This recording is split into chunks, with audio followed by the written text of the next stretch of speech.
In the first episode of Trolley, a woman by the name of Kim Haiju goes to the police station in search of her daughter, Yunseo. We then moved on to a book conservation studio 13 hours earlier. Haiju restores book pages for a variety of clients. She mentions that her daughter is in school and that her son is 22 years old while talking to the client. Although Haiju doesn't appear to be comfortable answering these questions, the client she works with is quite unusual. Moving forward, she goes for a lunch with friends where we see Haiju is also a social worker, but she doesn't talk about her husband in the friend circle. Haiju asserts that her husband has a normal job, but in fact he is assemblyman for the district. She has never attended campaign rallies alongside him or even intervened. The secrecy reflects her apparent refusal to be a part of his political career. Her husband's name is Nam Jung-do, as well as being tough on crime. He wants the members of the National Assembly, who will soon be arriving for an inspection, to stop all illegal real estate speculation. He reveals that a special investigation will be launched to investigate this in greater depth. Kong Soon-hong, another assemblyman, misidentifies him outside as a secretary because the National Assembly inspection is soon to take place. The pair exchange a forced laugh before Jung-do forgives him for the mistake. Kong was actually a secretary at his age. Jung-do is pretty modest, but he wants to be famous. He sends Haiju a message and tells her he'll be home at midnight, telling her that he got 2 missed calls from young girl.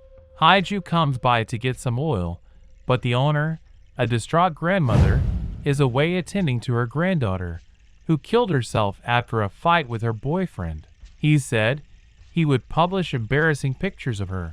Although Haiju arrives to pay her respects, she declines to sign the guestbook.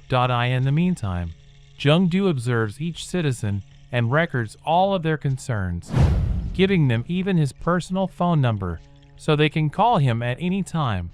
Yunseo returns home to discuss the SNU situation with her mother. Yunseo is not pleased that Haiju has withdrawn the invitation, pointing out that Haiju never attended college. She finally walks through the door and into her room. Fortunately, Jung-do returns and helps in some way. They go to the room to make love, but his phone eventually buzzes. He got the message that the Taeyong Shopping Center's leader's mother-in-law has passed away. Unfortunately, he needs to leave, and they can't even have sex. In the middle of the night, Haiju wakes up to find her daughter, but she is missing. She is worried and desperate to find her because it is raining outside. This brings us back to the start of the episode. Jung-do is waiting outside the police station.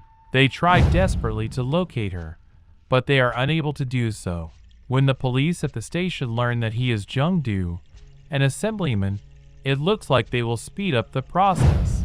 The chief calls to inform him that they are turning this into a missing persons case with several detectives looking for the truth. Unfortunately, the truth is too much for them both to bear. A deceased body's red windbreaker jacket is discovered by the docs. However, it turns out that they are their eldest son, not Yunseo. After telling her eldest son Ji-hoon to leave, Haiju got into a big fight with him. In a shocking turn of events, his body has now been discovered. Ji-hoon's biological mother has been dead for some time, since he was released from prison 15 days ago. This explains Haiju and Ji-hoon's fight. It turns out that when he was released from prison, Haiju actually showed up to pick him up. He was taken to his own apartment by Haiju, who offered to pay his rent and gave him a credit card for more money. Ji-hoon thinks Haiju is just being nice to her and cheering her up to protect Jung-do's career. This provides an explanation for the setting of the argument we witnessed, in which Haiju acknowledged that she would prefer for him to vanish. She leaves with a red jacket in her hand. She has not seen him since this argument. Ji-hoon was discovered with a gram of meth in his pocket, adding further complexity to the situation. He also carried a phone that was actually a fire burner. The most recent ping they received was 4 kilometers upriver, though his phone is still off. although it is difficult to pinpoint the exact location due to the heavy rain at the time of the death. The officers assure that they are checking all of the CCTV cameras. The officers go on and say that a few hours before he died, he was drinking heavily. They should learn more from the autopsy result, which is expected in 10 to 15 days. However, his physical evidence of exertion seems to indicate that he was high on drugs, fell into the river, and drowned. Yunseo suddenly enters the room and apologizes for what happened. She simply desired Haiju to be concerned about her. As Haiju does, she breaks down in tears and wraps her daughter in her arms. After the funeral has taken place, we then jump ahead 2 weeks. Haiju starts to empty and clean Ji-hoon's apartment. Bottles that have been used are everywhere, as is trash. She eventually signs the death certificate, but it's clear that this has worn her down. Haiju is greeted by a visitor when she eventually returns home. The young woman confesses that she is expecting a child with Ji-hoon. So hope you enjoy the video. Stay tuned for further updates, and don't forget to subscribe the channel. See you next time. Till then, be safe. Bye.